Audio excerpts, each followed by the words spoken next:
गांव में अश्विन नाम का कुम्हार अपनी पत्नी वसुधा के साथ रहता था।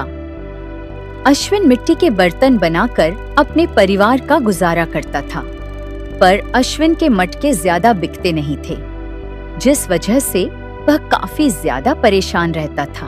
अरे पता नहीं मेरे ही मटके क्यों नहीं बिकते, जबकि मैंने देखा है दूसरे कुम्हारों के मटके खूब बिकते हैं। एक बार अश्विन मटके बना रहा था, तभी वहाँ पर गांव का मोहन आया और बोला, सुहाना मौसम है, बड़ा मजेदार। ओहो अश्विन भैया का हालचाल है, मटका बना रहे हो? हाँ हाँ भैया, मटका ही बना रहे हैं। तुम बताओ मटका चाहिए क्या? हाँ हाँ, क्यों नहीं चाहिए भैया। मटका एक काम करो, एक ठो मस्त वाला निकाल दो। अच्छा ये बताओ, ये भाभी जी कहाँ हैं? आज दिखाई नहीं दे रही, कहीं कहीं चली गई है क्या? अरे कहीं नहीं गई भाई, घर के अंदर खाना बना रही हैं। वैसे कुछ भी कहो भैया, तुम्हारे भाग्य तो खुल गए। मतलब कि भाभी बड़ी ही सुंदर है, वो बड़ी संस्कारी भी है। संस्कार बहुत जरूरी है। रुको मैं मटका लेकर आते हैं। इसके बाद मोहन वहाँ से मटका लेकर चला गया, जिसके बाद अश्विन फिर से मटका बनाने लगा।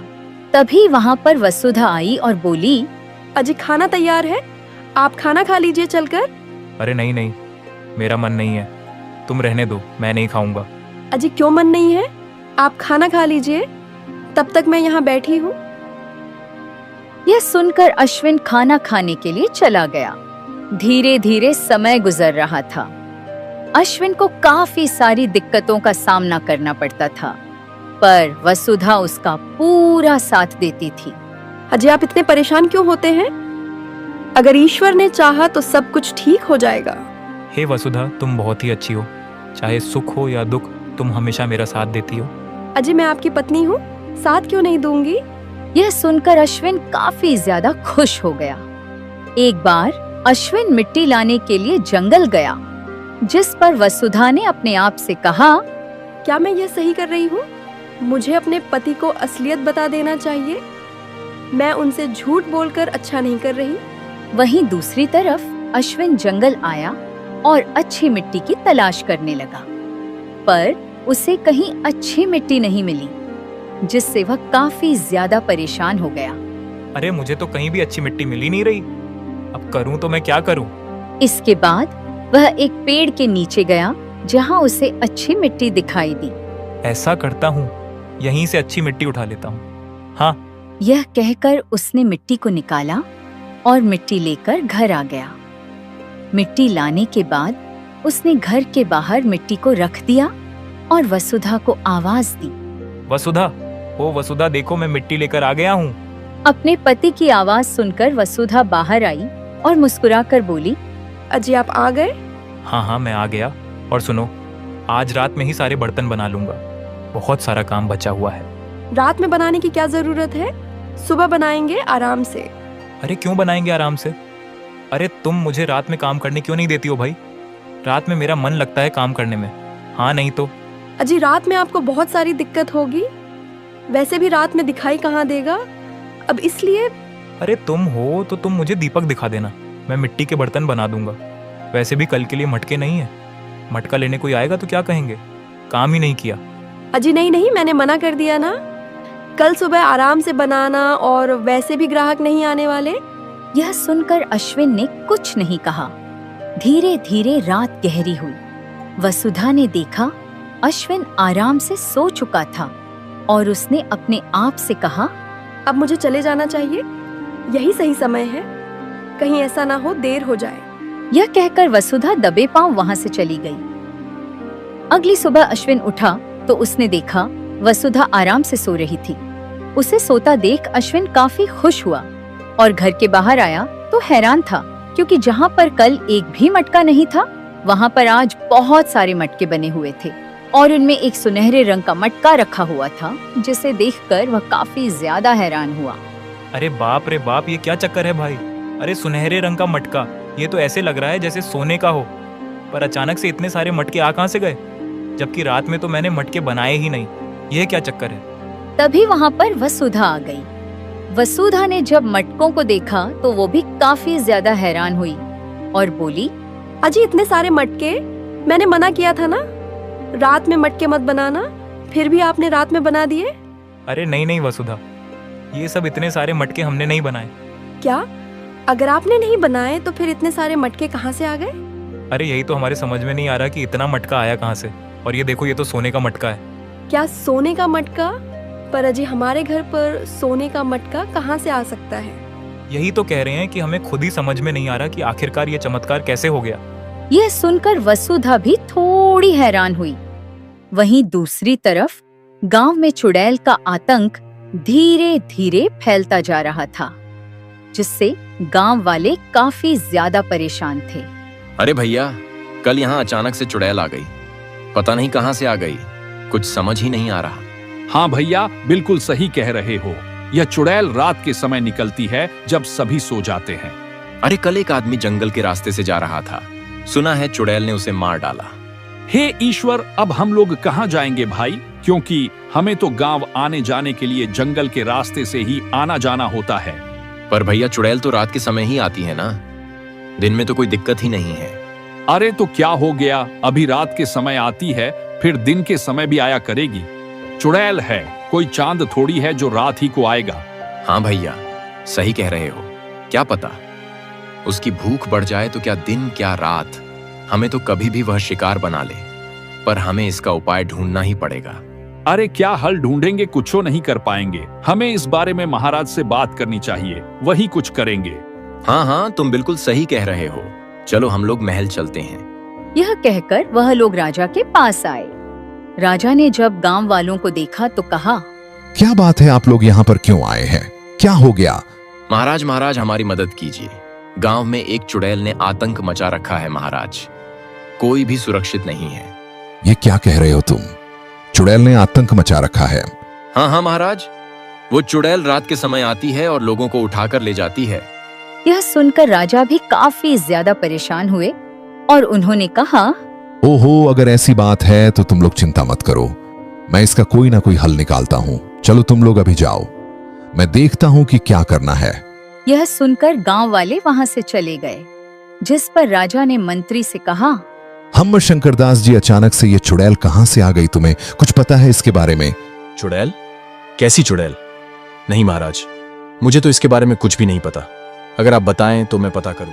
हाँ हाँ, बिल्कुल पता करो, और यह भी पता करो कि ये चुड़ैल आती कहाँ से है, क्योंकि हम अपनी प्रजा को इतना परेशान नहीं देख सकते। पता करो सब कुछ। वैसे महाराज, आप चुड़ैल को मारेंगे कैसे? क्योंकि वो तो बहुत ही शक्तिशाली होगी। तुम उसकी चिंता मत करो, चुड़ैल का सामना करने हम खुद जाएंगे, क्योंकि हम अपनी प्रजा को इस तरह मरने नहीं दे सकते। तुम बस पता लगाओ वो चुड़ैल आती कहाँ से है।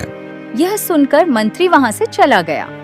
वहीं राजा काफी ज्यादा परेशान था कि अचानक चुड़ैल कहां से आ गई। ओहो, बड़ी हैरानी की बात है कि इतने बरसों में यह पहली बार हुआ है जब हमारे गांव में कोई चुड़ैल आई है। अभी तक तो ऐसा कभी नहीं हुआ था। दूसरी तरफ अश्विन अपने घर के बाहर बैठा हुआ था। तभी वहां पर गांव का गोविंद आया और बोला, अरे भैया, सावधान रहना। क्यों, क्या हो गया गोविंद? तुम थोड़े परेशान लग रहे हो, क्या बात है? अरे भैया, तुम्हें नहीं पता क्या, हमारे गांव में एक चुड़ैल आ गई है। क्या चुड़ैल आ गई है? ये तुम क्या कह रहे हो? मैंने तो अभी तक ऐसा कुछ नहीं सुना। अरे भैया, उस चुड़ैल को आए कुछ ही दिन हुए हैं। वो रात के समय निकलती है और लोगों को मार कर खा जाती है। क्या रात के समय निकलती है? पर मैंने तो ऐसा अभी तक नहीं देखा। अरे भैया, तो तुम रात में आराम से सो जाते हो, इसीलिए जो जंगल के रास्ते से जाता है ना, उन्हें वो मार डालती है। यह सुनकर अश्विन भी काफी ज्यादा हैरान हो गया। इसके बाद गोविंद वहां से चला गया। तभी वहां वसुधा आई और उसने कहा, क्या हुआ? आप इतने परेशान क्यों लग रहे हैं? अभी गोविंद आया था वसुधा और कह रहा था कि जंगल में एक चुड़ैल आ गई है जो लोगों को मार डालती है। यह सुनकर वसुधा काफी ज्यादा घबरा गई और बोली, अब यह आप क्या कह रहे हैं? अब चुड़ैल? पर भला हमारे यहाँ चुड़ैल कहाँ से आ सकती है? यही तो मुझे भी समझ में नहीं आ रहा। और जब गांव वाले बता रहे हैं तो इसका मतलब है कि उन्होंने चुड़ैल को देखा होगा, तभी तो कह रहे हैं। पर तुम्हें क्या हो गया? तुम इतनी परेशान क्यों हो गई? क्या बात है? अरे नहीं नहीं, बस ऐसे ही। चुड़ैल का नाम सुनकर मुझे बड़ा ही डर लग जाता है, इसलिए। अरे नहीं नहीं भाई, तुम इतना डर क्यों रही हो? जब तक मैं हूं तब तक तुम्हें चुड़ैल कुछ नहीं कर सकती है। पहले चुड़ैल को मुझसे लड़ना होगा, समझी ना? अजी आप ऐसा क्यों कह रहे हैं? आपको तो मेरी भी उम्र लग जाए। अच्छा तो मैं घर का काम कर लेती हूँ, अब तब तक आप मटके बना लीजिए। यह कहकर वसुधा घर के अंदर चली गई। घर के अंदर जाने के बाद उसने अपने आप से कहा, हे भगवान, अब मैं क्या करूं? कहीं ऐसा ना हो गांव वालों को पता लग जाए चुड़ैल कौन है, क्योंकि अगर पता लग गया तो बहुत बड़ा अनर्थ हो जाएगा। वसुधा काफी ज्यादा परेशान थी। धीरे धीरे समय गुजर रहा था। समय के साथ अब गांव वालों ने जंगल के रास्ते आना जाना बंद कर दिया था। वहीं दूसरी तरफ राजा अपने दरबार में काफी परेशान बैठे थे, क्योंकि 1 महीना होने आ गया, पर अभी तक चुड़ैल के बारे में पता नहीं लगा। जिस पर राजा ने मंत्री से कहा, ओहो, बड़ी हैरानी की बात है शंकरदास जी कि तुमने अभी तक चुड़ैल के बारे में पता नहीं लगाया। महाराज, सही बताऊं तो समझ में नहीं आ रहा कि यह चुड़ैल आती कहां से है, क्योंकि हमने पूरा जंगल छान मारा, पर हमें जंगल में कोई ऐसी गुफा नहीं मिली जहां पर चुड़ैल के नामो निशान हो। ओहो, ये तुम क्या कह रहे हो मंत्री? फिर आखिरकार यह चुड़ैल आती कहां से है? महाराज, कहीं ऐसा तो नहीं कि चुड़ैल हमारे गांव में ही रहती है और लोगों को पता ही ना हो। ये क्या कह रहे हो तुम? भला ऐसे कैसे हो सकता है? अब महाराज बस दिमाग में आया, वही आपको बता दिया, क्योंकि जंगल में तो हमें कहीं चुड़ैल के निशान नहीं मिले। वहीं आसपास भी हमने देखा तो वहां पर कोई नहीं था। यह सुनकर राजा काफी परेशान हुए और उन्होंने मंत्री से कहा, हाँ, तुम ऐसा करो, रात के समय चुड़ैल पर पहरा दो। चुड़ैल आए तो उसे बंदी बना लो। महाराज, वो चुड़ैल बहुत शक्तिशाली है, अगर हम लोग उसे बंदी बनाएंगे तो मारे जाएंगे। अच्छा, तो फिर क्या हम लोग हाथ पर हाथ रखकर बैठे रहे, देखते रहे हैं? क्योंकि उसने अभी तक बहुत सारे लोगों को मार डाला है, तो उसे बंदी बनाना पड़ेगा।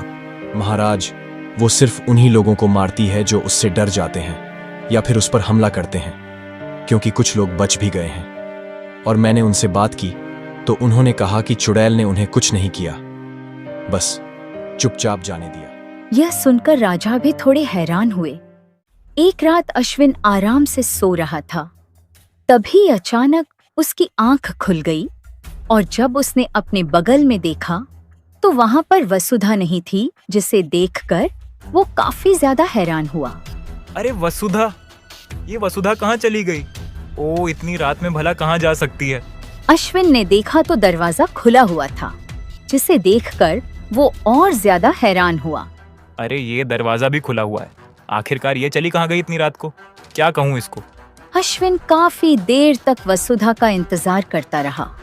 फिर उसे डर लगने लगा कि कहीं चुड़ैल वसुधा को उठाकर तो नहीं ले गई, जिससे वो काफी ज्यादा परेशान हो गया। हे ईश्वर, कहीं ऐसा तो नहीं कि वो चुड़ैल मेरी पत्नी को उठा ले गई हो, क्योंकि मेरा घर जंगल की तरफ ही है। हे भगवान, हे भगवान, मुझे कुछ समझ नहीं आ रहा। अश्विन काफी ज्यादा डर रहा था, उसे कुछ समझ नहीं आ रहा था और वह धीरे धीरे जंगल की तरफ जाने लगा। जंगल में आने के बाद उसने इधर उधर देखा, पर उसे अपनी पत्नी कहीं दिखाई नहीं दी। उसने अपनी पत्नी को आवाज भी दी, वसुधा, ओ वसुधा, वसुधा कहाँ पर हो? ओ वसुधा, वसुधा। तभी अचानक अश्विन को ऐसा लगा कि उसके पीछे से कोई गुजरा हो, जिससे वो काफी ज्यादा डर गया। हे ईश्वर, कहीं ऐसा तो नहीं कि यहाँ कहीं चुड़ैल हो? हे भगवान, हे भगवान, हे भगवान, मेरी रक्षा करना, कहीं वो चुड़ैल मुझे ना मार डाले। मुझे यहाँ से जल्द घर जाना चाहिए। हे भगवान, हे भगवान। यह कहकर अश्विन घर आ गया। उसे कुछ समझ नहीं आ रहा था, उसकी पत्नी कहाँ चली गई। वहीं दूसरी तरफ जंगल में एक चुड़ैल पेड़ के पीछे छुपी हुई थी। वो काफी ज्यादा परेशान थी। नहीं, ये नहीं हो सकता। अब मैं क्या करूं? मेरे लिए तो बहुत बड़ी मुसीबत हो गई। हे भगवान, अब मैं क्या करूं? चुड़ैल काफी ज्यादा परेशान होकर पूरे जंगल में घूम रही थी। ऐसा लग रहा था जैसे वह सुबह होने का इंतजार कर रही हो। अगली सुबह अश्विन जब उठा तो हैरान था, क्योंकि वसुधा उसके बगल में ही सो रही थी। यह देखकर उसने अपने आप से कहा, ये कैसे हो सकता है? रात में तो वसुधा थी ही नहीं। कहीं ऐसा तो नहीं कि मैंने सपना देखा हो? पर अश्विन को कुछ समझ नहीं आ रहा था कि आखिर यह कैसे हो गया। वह पूरा दिन इसी बारे में सोचता रहा। जब वसुधा ने उसे सोच में डूबा हुआ देखा तो कहा, क्या हुआ? आप क्या सोच रहे हैं? कुछ नहीं, बस ऐसे ही। ये बताओ कल रात को तुम कहाँ गई थी? यह सुनकर वसुधा काफी ज्यादा घबरा गई और बोली, ये आप क्या कह रहे हैं? मैं तो आपके साथ ही लेटी थी। नहीं नहीं, मुझे याद है तुम रात में गायब थी। तुम मेरे बगल में थी ही नहीं। पता है, मैं तुम्हें ढूंढने के लिए जंगल भी गया था। ये आप क्या कह रहे हैं? लगता है आपने कोई बुरा सपना देख लिया है। नहीं नहीं नहीं, ऐसा हो ही नहीं सकता। अरे मैं बिल्कुल ठीक कह रही हूँ, क्योंकि पूरी रातों में आपके साथ ही थी। आप कहीं नहीं गए थे, मेरे साथ ही थे। यह सुनकर अश्विन काफी ज्यादा हैरान हुआ। धीरे धीरे दिन गुजरा। अश्विन के दिमाग में यही चल रहा था। जैसे ही रात हुई, अश्विन आंखें बंद करके लेट गया। धीरे धीरे रात गहरी हो रही थी। वसुधा ने देखा अश्विन सो गया और उसने अपने आप से कहा, अब मुझे यहाँ से चले जाना चाहिए, क्योंकि अगर अश्विन को पता लग गया तो अनर्थ हो जाएगा। वैसे भी उन्हें मुझ पर शक हो गया है। हे भगवान, आपने मुझे किस मुसीबत में फंसा दिया है। यह कहकर वसुधा उठी और वहां से चली गई। जैसे ही वसुधा गई, अश्विन ने आंखें खोली और कहा, ओ, इसका मतलब मेरा शक सही था। वसुधा कहीं जाती है, मुझे इसका पीछा करना चाहिए। आखिरकार यह जाती कहाँ है? यह कहकर अश्विन भी वसुधा का पीछा करने लगा। वसुधा जंगल में आ गई। वसुधा को जंगल जाता देख अश्विन काफी ज्यादा हैरान हुआ और बोला, हक तेरी, ये वसुधा जंगल में कहाँ जा रही है? आखिरकार ये जंगल में क्या करती है? चलो चल के देखते हैं। वहीं वसुधा जंगल में चलती जा रही थी। तभी उसे ऐसा लगा जैसे पीछे कोई आ रहा हो, और वसुधा ने पीछे देखा तो वहां कोई नहीं था। जिस पर उसने अपने आप से कहा, लगता है मेरा भ्रम है, यहाँ पर तो कोई नहीं है। इसके बाद वसुधा आगे चलती गई और चलते चलते एक वृक्ष के पास आ गई और तभी वह चुड़ैल में बदल गई। यह देखकर अश्विन बुरी तरह डर गया। हे भगवान, इसका मतलब कि ये मेरी पत्नी ही चुड़ैल है। ये कैसे हो सकता है? हे भगवान। अश्विन को कुछ समझ नहीं आ रहा था, क्योंकि अभी उसने अपनी पत्नी को चुड़ैल बनते देखा। नहीं नहीं, ऐसा नहीं हो सकता। अब मैं क्या करूं? इसका मतलब कि मेरी पत्नी ही गांव वालों को मार रही है। अश्विन काफी ज्यादा दुखी हुआ। उसे कुछ समझ नहीं आ रहा था और उसने अपने आप से कहा, ये क्या हो रहा है ईश्वर? अब मुझे घर जाना चाहिए, क्योंकि अगर इसने मुझे देख लिया तो ये तो मुझे भी मार डालेगी। कल सुबह इससे बात करूंगा। यह कहकर अश्विन घर लौट आया। घर आने पर अब अश्विन काफी ज्यादा परेशान था। उसे कुछ समझ नहीं आ रहा था वो क्या करे, और उसे पूरी रात नींद नहीं आई। सुबह हुई, वसुधा घर लौटकर आई तो हैरान हो गई, क्योंकि अश्विन जाग रहा था। अपने पति को जागता देख उसने कहा, अजय आप जाग रहे हैं? हाँ हाँ, तो तुम बताओ, तुम कहाँ से आ रही हो, ये बताओ। अरे मैं तो बस। अरे वसुधा, अब झूठ बोलने से कोई फायदा नहीं है, क्योंकि मुझे पता लग गया है कि तुम एक चुड़ैल हो। यह सुनकर वसुधा काफी ज्यादा घबरा गई और बोली, आप क्या कह रहे हैं? नहीं नहीं, ऐसा बात नहीं है। चुड़ैल हो तुम, यही सच है, क्योंकि मैंने अपनी आंखों से देखा है। तुम एक चुड़ैल हो। या आप क्या कह रहे हैं? इसका मतलब कल रात आप ही थे? हाँ हाँ हाँ, कल रात मैंने ही तुम्हारा पीछा किया था और मुझे पता लग गया तुम एक चुड़ैल हो। आखिर तुमने मुझसे इतनी बड़ी बात क्यों छुपाई, और ये क्या रहस्य है? तुमने मुझे बताया क्यों नहीं? अजय मुझे माफ कर दीजिए। मैं आपको बताना चाहती थी, पर मुझे डर था कि कहीं आप मुझे छोड़ ना दें। इसी वजह से। पर देखो वसुधा, कम से कम तुम मुझे तो असलियत बता ही सकती थी ना। तुम्हें पता है ना, जब मुझे पता लगेगा तो कितना दुख होगा। फिर भी तुमने मुझे क्यों नहीं बताया? बताओ। मुझे पता है, पर मैं क्या करती। मैं एक चुड़ैल हूँ, पर तपस्या करके एक औरत में बदल गई। आप एक दिन मिट्टी लेने गए तो आप मुझे बहुत अच्छे लगे, इसलिए मैंने आपसे विवाह कर लिया। मैं सिर्फ अब रात में चुड़ैल बनती हूँ, और यह जो जादुई सोने का मटका था वो मैं ही लेकर आई थी। क्या तुम लेकर आई थी वो? पर क्यों? क्योंकि यह मटका मुझे एक साधु ने दिया था और मुझसे कहा था, अगर इस जादुई मटके में तुम्हारा पति पानी भरकर लाएगा और मैं उससे स्नान करूंगी तो मेरा श्राप हट जाएगा और मैं पूरी तरह से औरत में बदल जाऊंगी। हाँ हाँ, मैं जरूर पानी पिलाऊंगा। बताओ कहाँ से पानी लाना है? अजय, आपको जादुई नदी से पानी लाना है जो यहाँ से काफी दूर है। क्या आप जा पाओगे वहाँ पर? अगर तुम्हें मुझे इंसान में बदलना है तो मैं कुछ भी करूंगा, क्योंकि मैं तुमसे बहुत प्यार करता हूँ। मैं नहीं चाहता कि किसी को भी इस बारे में पता लगे। ये सुनकर मुझे नहीं पता था आप मुझसे इतना प्रेम करते हैं। तुम चिंता मत करो। तुम्हें नहीं पता वसुधा, मैं तुमसे कितना प्रेम करता हूँ। अगर तुमने मुझे बता दिया होता ना, तो मैं तुम्हें कब का चुड़ैल के वश से मुक्त करवा दिया होता। यह सुनकर वसुधा काफी ज्यादा खुश हुई और इसके बाद अश्विन ने कहा, तुम चिंता मत करो, मैं तुम्हारे लिए सब कुछ करूंगा, ठीक है? अच्छा, अब मैं चलता हूँ। यह कहकर अश्विन वहां से जादुई मटका लेकर निकल गया। अश्विन उसी तरफ जा रहा था जिस तरफ वसुधा ने उसे बताया था। हाँ, मुझे जल्द से जल्द नदी पर पहुंचना ही पड़ेगा, क्योंकि मैं अपनी पत्नी को फिर से चुड़ैल बनने नहीं दूंगा। यह कहकर अश्विन जादुई नदी की तरफ चला आया। जादुई नदी पर आने के बाद उसने कहा, अरे, ये नदी तो देखने में बड़ी ही सुंदर लग रही है। मुझे जल्द से जल्द पानी भर कर देना चाहिए।